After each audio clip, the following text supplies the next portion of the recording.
Break के बाद स्वागत है आप सभी का। देश के कई राज्यों में बाढ़ के पानी का तांडव देखने को मिल रहा है।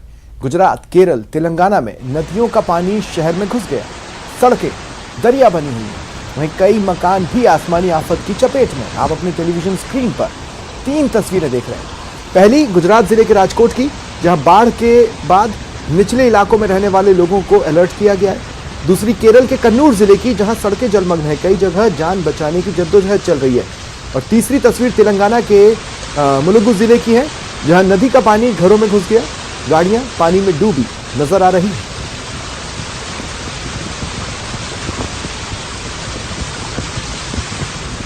शहर शहर आसमान से आफत बरस रही है। भारी बारिश से जनजीवन अस्त व्यस्त है। जल भराव से जगह जगह जाम की स्थिति है। मौसम विभाग ने देश के कई राज्यों में बारिश का अगले 72 घंटों का अलर्ट जारी किया है।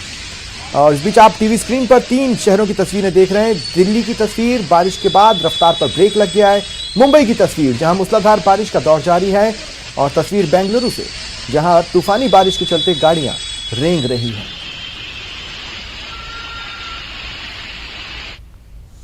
और बात बूंदी की, देई क्षेत्र में भारी बारिश की वजह से भजनेरी नदी उफान पर है। सड़कें दरिया बन गई हैं। बांसी देई मार्ग पर पुलिया के ऊपर से बारिश का पानी बह रहा है। इस वजह से नदी के उस पार सीनियर सेकेंडरी स्कूल में शिक्षक और स्टूडेंट नहीं पहुंच पाए। स्कूल का ताला नहीं खुल पाया। शिक्षक और स्टूडेंट्स नदी किनारे खड़े होकर नदी में पानी का प्रवाह कम होने का इंतजार करते नजर आए।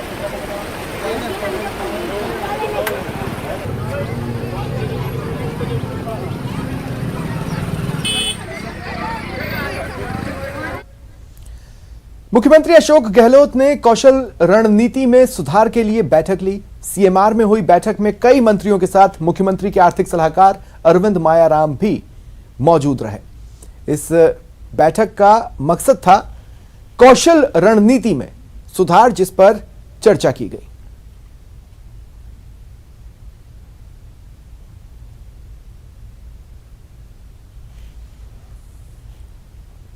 बीजेपी के राष्ट्रीय अध्यक्ष जेपी नड्डा आज अपने सिरोही दौरे के दौरान ब्रह्म कुमारी संस्थान पहुंचे।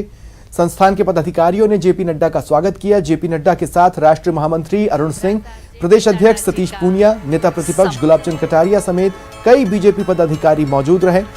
ब्रह्म कुमारी संस्था की ओर से जेपी नड्डा का सम्मान हुआ।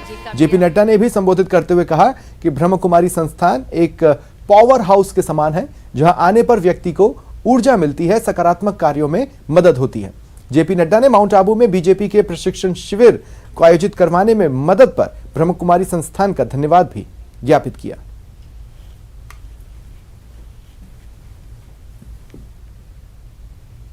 कि 3 या 4 मिनट के अंदर जो स्फूर्ति और जो ताकत और जो अंतर चिंतन करने का आपको मौका मिला होगा, उससे आपको कितनी ताकत मिली होगी, इसको आपने महसूस किया होगा। तो मैं इसमें सिर्फ इतना ही कहना चाहता हूं कि हमारी पार्टी ने भी इस वर्ष योग दिवस पर तय किया था कि हम 75,000 से ज्यादा स्थानों पर योग का अभ्यास पार्टी की ओर से करेंगे। और मुझे यह बताते हुए खुशी हो रही है कि टारगेट तो 75,000 था, लेकिन हम 1,25,000 से ज्यादा स्थानों पर इस कार्यक्रम को कर पाए। एनडीए की राष्ट्रपति उम्मीदवार द्रौपदी मुर्मू कल यानी बुधवार को जयपुर आएंगी। भाजपा सांसदों और विधायकों से मिलेंगी, समर्थन की अपील करेंगी। मुर्मू के दौरे से आदिवासी समुदाय में खुशी की लहर है। एयरपोर्ट से बैठक स्थल तक मुर्मू के स्वागत में आदिवासी संस्कृति की झलक दिखेगी। जयपुर से लेकर उदयपुर संभाग तक के आदिवासियों ने मुर्मू के स्वागत के लिए जोरदार तैयारी की है। पारंपरिक नृत्य और गीतों की रिहर्सल चल रही है। भगवान मिनेश से लेकर गोविंद गुरु तक की तस्वीर उन्हें भेंट की जाएगी। राजस्थान के जलियांवाला बाग यानी मानगढ़ धाम में भी उन्हें रूबरू कराया जाएगा। मुर्मू के स्वागत की तैयारियों में जुटे नेताओं का दावा है कि यह यात्रा ऐतिहासिक होगी। आदिवासी नेता पीएम मोदी का शुक्रिया भी अदा कर रहे हैं।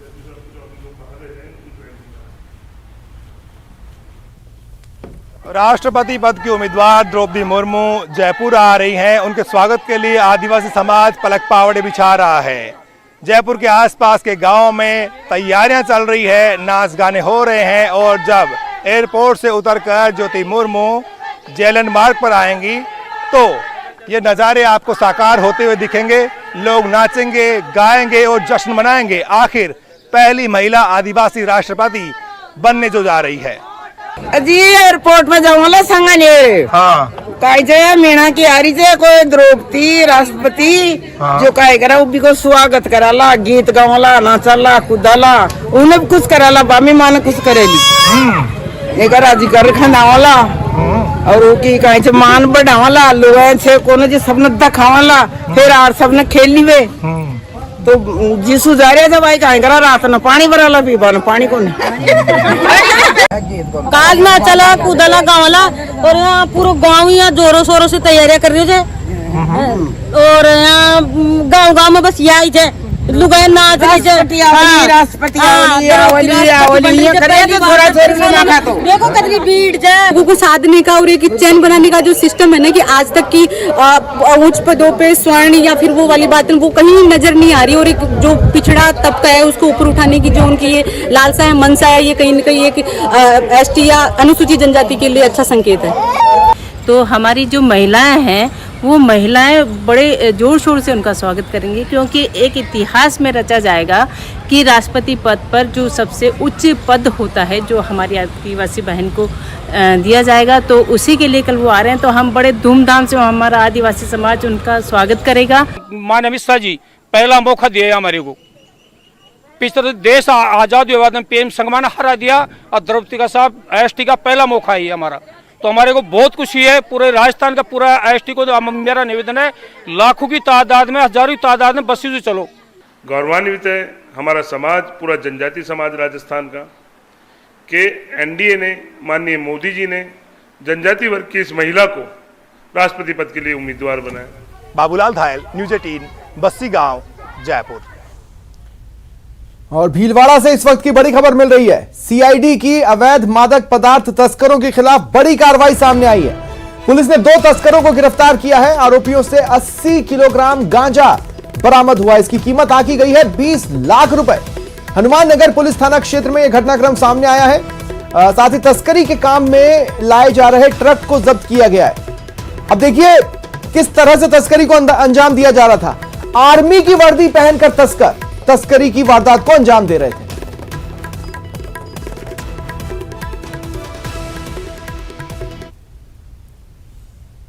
पश्चिमी राजस्थान में सांचौर क्षेत्र के दाता गांव के किसान परंपरागत खेती के साथ अब मेडजुल और बरही किस्म की खजूर की खेती कर रहे हैं। इस खेती से किसान सालाना महज 7 हेक्टेयर जमीन पर 1 करोड़ से अधिक रुपए की कमाई कर रहे हैं। इस खेती की खासियत के बारे में किसानों से बात की हमारे संवाददाता ने।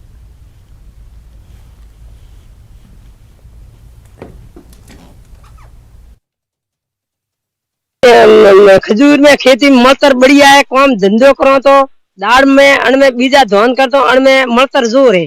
करवा वाला सही है, खर्चो गत्तु ही नहीं है। वह हैंग किसान बोले आ कई वेत हैंग करे तो अणमें मलतर है, बीजा धोन में मलतर नहीं है।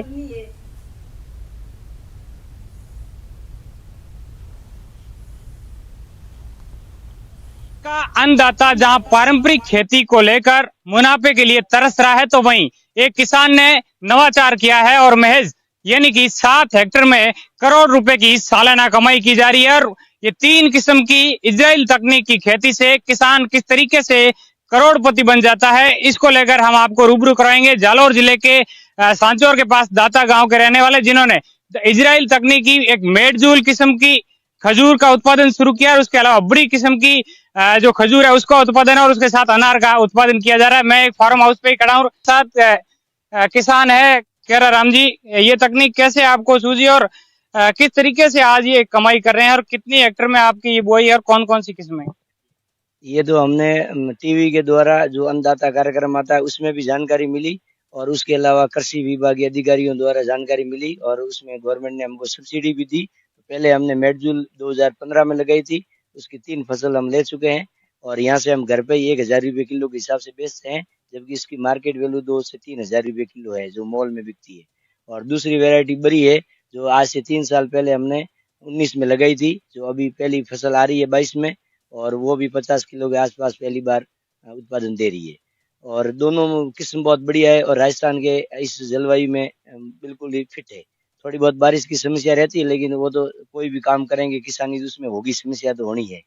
और इसके साथ में अनार भी है 3 हेक्टेयर में, तो अनार भगवा सिंदूरी वैरायटी की है जो अपने इस एरिया में बहुत बढ़िया है और अभी तो जालोर का एक नाम है अनार के साथ। श्याम बिश्नोई, न्यूज 18 जालोर। प्रतापगढ़ जिले में वन विभाग की ओर से जिले की 5 रेंज में प्लांटेशन का कार्य किया जा रहा है। प्लांटेशन क्षेत्र में नील गायों द्वारा किए जाने वाले नुकसान को देखते हुए डीएफओ सुनील कुमार के निर्देशन में वन कर्मियों ने एक जुगाड़ गन तैयार की है। पीवीसी पाइप और गैस लाइटर से तैयार होने वाली इस गन का खर्च मात्र 400 से 500 रुपए आता है। गन से पर्यावरण को भी किसी प्रकार का नुकसान नहीं होता। साथ ही गन से निकलने वाले तेज धमाके से नील गायों को प्लांटेशन क्षेत्र से दूर रखा जा सकता है।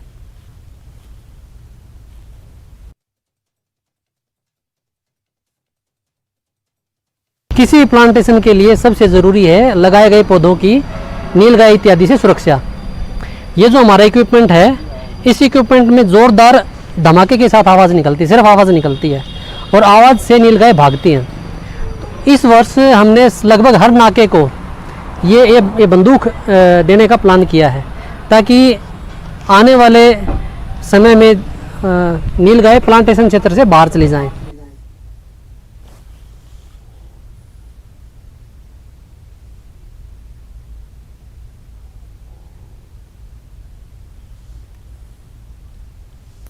और चलिए वेदर अपडेट्स आपको बता दें। प्रदेश में मौसम विभाग ने अलर्ट जारी किया है। 5 जिलों में ऑरेंज अलर्ट जारी हुआ है, 16 जिलों में येलो अलर्ट जारी किया गया है। सिरोही, बांसवाड़ा, चित्तौड़गढ़, प्रतापगढ़, पाली में भारी बारिश के आसार हैं। वहीं भीलवाड़ा, डूंगरपुर, उदयपुर, झालावाड़ में भी भारी बारिश की संभावना जताई है मौसम विभाग ने। कोटा, राजसमंद, बूंदी, जालोर में भी भारी बारिश के आसार मौसम विभाग ने जताए हैं। अजमेर, जयपुर, टोंक, जैसलमेर में मेघ गर्जन के आसार हैं। जोधपुर, बाड़मेर, नागौर में भी मेघ गर्जन के आसार हैं। तो ये बड़ी खबर आपको बता रहे हैं। मौसम विभाग ने अलर्ट जारी किया है। 5 जिले ऐसे हैं जहां जिनके लिए ऑरेंज अलर्ट जारी किया गया है। वहीं 16 जिलों में येलो अलर्ट जारी किया गया है।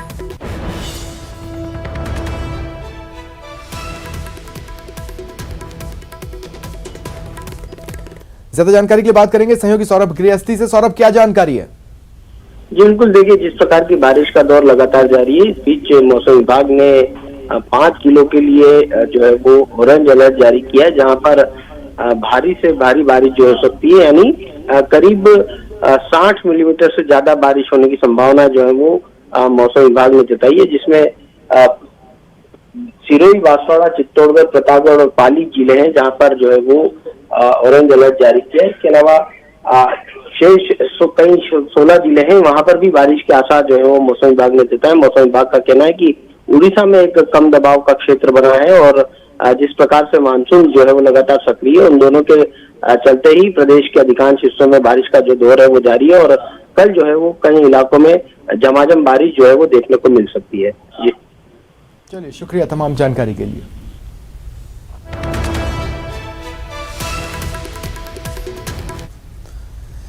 राज्य सरकार ने कर्मचारियों की बीमा पॉलिसी पर बोनस देने का फैसला किया है। सीएम अशोक गहलोत ने इसके लिए एक्चुअरी मूल्यांकन की रिपोर्ट को स्वीकृति दे दी। फैसले से राज्य के करीब 7.5 लाख कर्मचारियों को फायदा होगा। रिपोर्ट में साल 2019-2020 के लिए एंडोमेंट पॉलिसी के लिए 90 रुपए प्रति हजार और आजीवन पॉलिसी के लिए 1125 रुपए प्रति हजार की दर से साधारण रिवर्सनरी बोनस की सिफारिश की गई थी।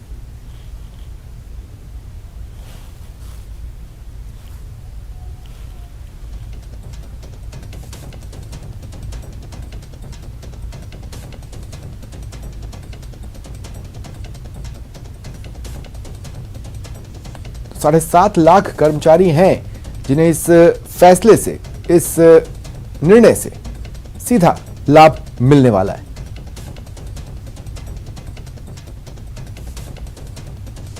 एक्चुअरी कमेटी की रिपोर्ट को प्रदेश सरकार ने मंजूरी दे दी है, तो कर्मचारियों के लिए ये गुड न्यूज, खुशखबरी।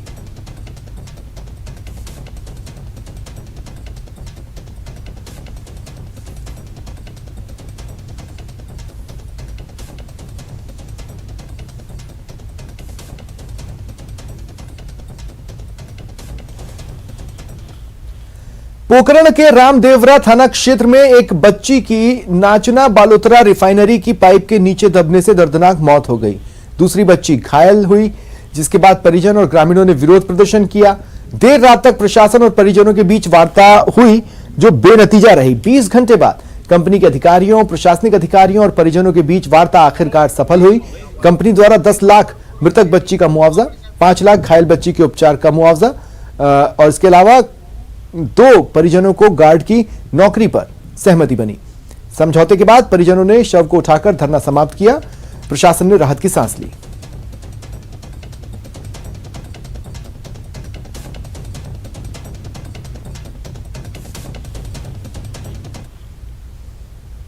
और एक बड़ी खबर आपको बता दें, उदयपुर न्यायालय का फैसला सामने आया है। आबकारी विभाग में तैनात एएओ हत्याकांड मामले से जुड़ी ये बड़ी खबर आपको बता रहे हैं। मामले में कोर्ट ने फैसला सुनाया है। 5 आरोपी जिन्हें दोषी पाया गया, न्यायालय ने उन्हें आजीवन कारावास की सजा सुनाई है। यह मामला साल 2008 में सामने आया था। सूरजपोल थाना क्षेत्र में बस स्टैंड के पीछे हत्या की वारदात को अंजाम दिया गया था। सूरजपोल थाने के तत्कालीन सीआई आदर्श कुमार मामले में अनुसंधान अधिकारी थे। इस पूरे मामले की जांच की गई, फिर कोर्ट में चार्जशीट पेश की गई, मामले में सुनवाई हुई।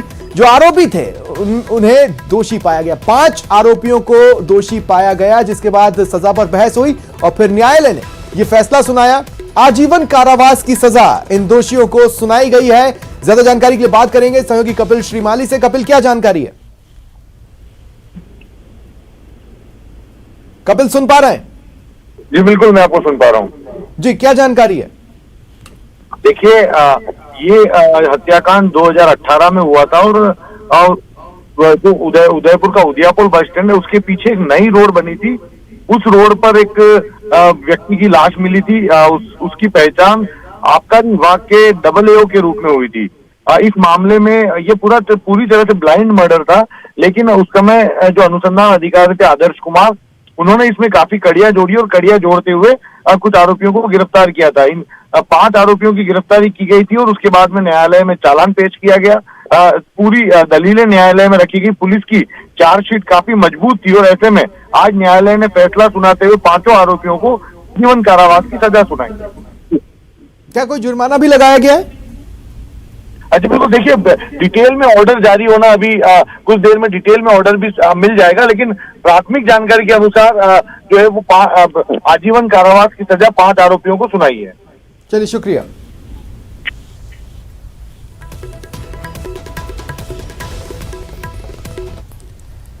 प्रदेश में चल रहे शुद्ध के लिए युद्ध अभियान के दौरान पहली बार एक ऐसा मामला सामने आया है जिसने खाद्य सुरक्षा अधिकारियों के होश उड़ा दिए हैं। मामला दूध में मिलावटखोरी का है। हैरानी की बात है कि मिलावटखोरों ने ऐसा फॉर्मूला इजाद कर लिया जिससे सैंपल जांच में फेल ही नहीं हो पाए। राजधानी जयपुर के सांगानेर इलाके में केंद्रीय दल के खाद्य सुरक्षा अधिकारियों ने हाल ही में एक डेयरी फार्म पर कार्रवाई की। कार्रवाई ने सभी को चौंका दिया। डेयरी फार्म पर फैटलेस दूध में रिफाइंड कोकोनट ऑयल और रिफाइंड पाम ऑयल के नाम पर ऐसा फैट मिलाकर पनीर और दही बनाया जा रहा था जो मिल्क फैट के जांच के मापदंडों को पूरा करता है। रिफाइंड पाम ऑयल के नाम पर मौजूद फैट की मौके पर जांच करवाई जो घी के प्रमुख मापदंड RM और BR को पूरा कर रहे थे। यानी फैट को केमिकली घी के मापदंड के अनुरूप किया हुआ था, जबकि इसमें घी बिल्कुल भी नहीं था। दूध से जितना क्रीम निकाला जाता था उसी अनुपात में पाम ऑयल डाला जाता था ताकि मिलावटी पनीर और दूध की जांच हो तो उसका सैंपल फेल ना हो जाए।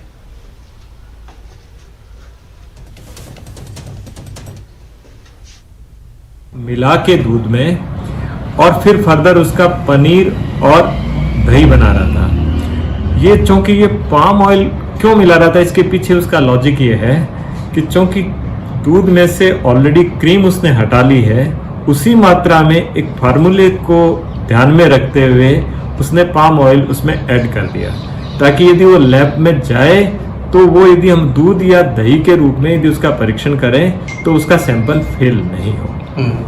इस तरह की ये कार्रवाई जयपुर में एवं राजस्थान में प्रथम बार मिली है। भरतपुर के डीग पंचायत समिति की 9 ग्राम पंचायतों को नवगठित सीकरी पंचायत समिति में जोड़ने के मामले को लेकर 21 दिन से चला आ रहा महापड़ाव आज समाप्त हुआ।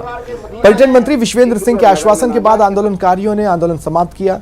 मंत्री विश्वेंद्र सिंह ने कहा, डीग पंचायत समिति की सभी ग्राम पंचायतों को डीग में ही यथावत रखा जाएगा, उसे सीकरी पंचायत समिति में नहीं जोड़ा जाएगा। यदि कोई ग्राम पंचायत सीकरी पंचायत समिति में अपना नाम जुड़वाना चाहती है तो वो जुड़वा सकती है।